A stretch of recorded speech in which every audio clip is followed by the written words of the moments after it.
Overall, I would describe Spice and Wolf as a show that's good, but while not flawed per se, I really don't think is for everybody. Well, I think the animation, the writing, the voice acting, all that stuff is pretty well done. On the whole, I do think it has certain characteristics and certain traits that would really turn some people off. So if you're going to get into this, I'd say probably try watching a couple episodes or something, and if you just don't like it, it does, I think, get a good bit better after the first couple of episodes. But I just don't think it's a lot of people's thing because it is very slow. It can be kind of hard to follow some of the merchant dealings. There's not a ton of action.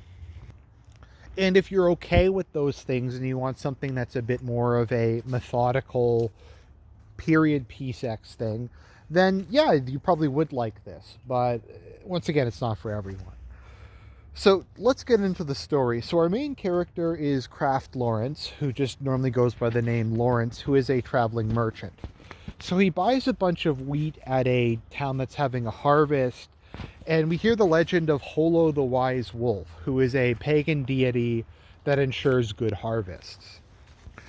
And the people of the local town hate her because some years they're bad harvests. And eventually what we find out is that she does that to allow the land to regenerate, the nitrogen to refix in the soil or whatever it is, so they don't completely just overfarm the area. But they kind of hate her and she's tired of them just giving her shit. So she decides to tag along with Lawrence, and she takes the form of a cute girl with fox ears and a fox tail, of course.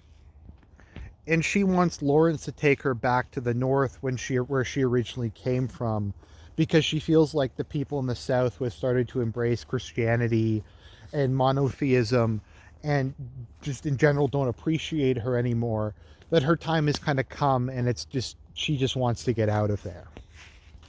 So for whatever reason, he decides to take her along for the ride.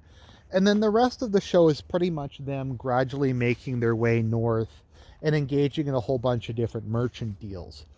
The first, like the entire, or like, I don't know if it's the entire first season or a lot of the first season, their first major merchant deal is them trying to make money off of a currency speculation a plan where there's like these different guilds involved with trying to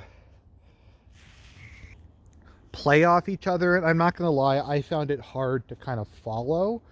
And once again, if you don't like economics, if you don't like business, this probably isn't the show for you, because a lot of the show is Lawrence and Holo wheeling and dealing, getting stuff, reselling it, trying to make a profit, trying to outmaneuver people, that kind of thing.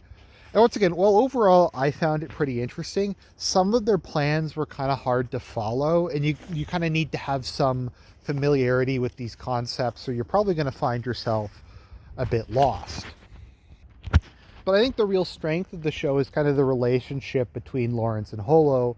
And I mean, it's called Spice and Wolf because he's the spice merchant and she's the wolf. And initially, they don't really like each other that much. Lawrence just sees her as a burden. He sees her as an unnecessary expense. He has to buy her food and shelter and clothing and stuff like that. But as time goes along, Holo becomes pretty good at getting deals herself and becomes part of a lot of his various business schemes. And it's pretty clear that she develops feelings for him first, and she kind of teases him a lot, which he doesn't really respond to, probably just because he's so concerned about making money.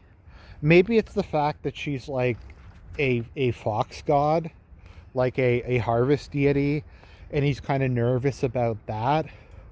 Or he just thinks that like she's too much money or something like that. Or he just doesn't have a lot of experience with women. I mean, those are all kind of possibilities. But by the end of season 2, they do get together.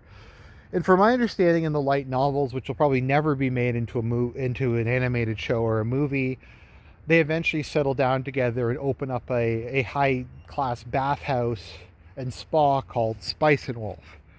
But that doesn't happen in this.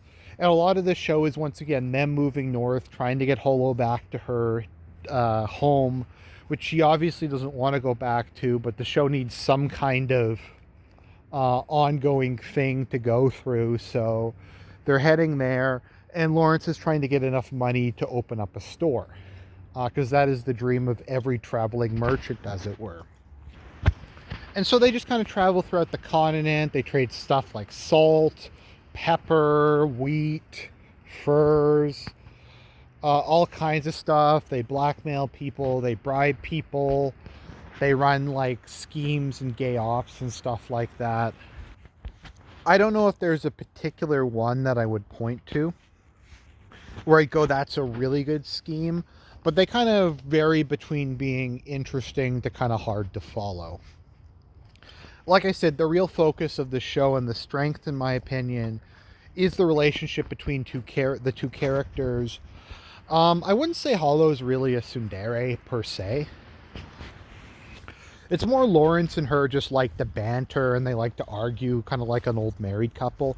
There's very rarely any kind of actual anger or malice into it, and it's mostly just kind of them poking fun at each other, which is nice, because I find on a lot of animes the relationship, especially if that's an aspect of it, just gets really abusive and it's really unpleasant on the male character. But I mean, Lawrence is a pretty together guy. Holo really doesn't dominate him or anything.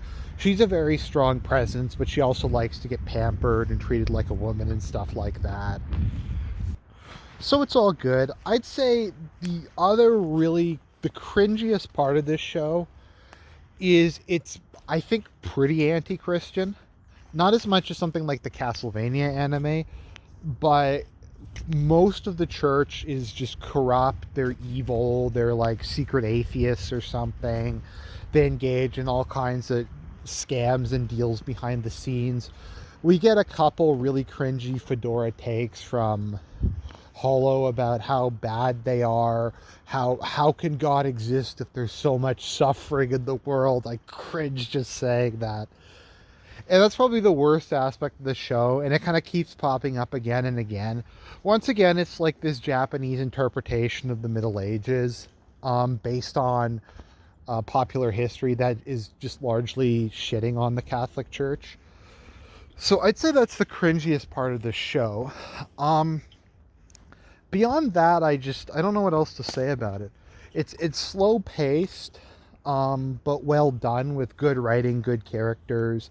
I think the music was pretty good, although I don't really have much of an ear for the music, so I couldn't really describe it to you.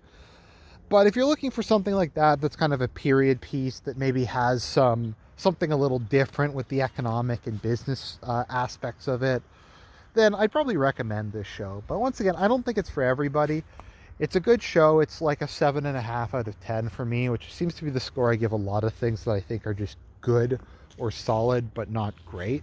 So that's my opinion of it. Hope you enjoyed the review, and talk to you guys again real soon.